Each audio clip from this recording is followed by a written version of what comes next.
აბა რას ვაკეთებთ აქ? წელვადობას. ვა მოწმეთ. კი ბატონო, წავა. უნდა ჩავყაროთ. ეხლა ვაკეთებთ კერძის შუშა, რომელიც არის კარტოფილით და ყველით მომზადებული.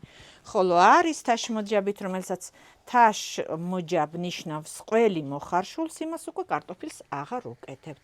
ესენი არ უნდა აურიოთ ერთმანეთში.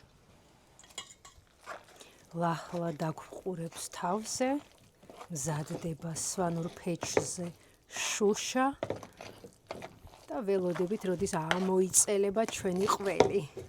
ცოტა ხანი დავაცადოთ უნდა.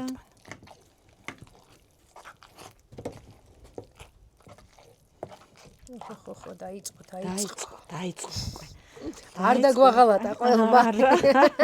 არავით არ შემთხვევაში. ჩავამატოთ ამასობაში თეთრი მარილი, რახან უმარილო ყოველი გვაქვს.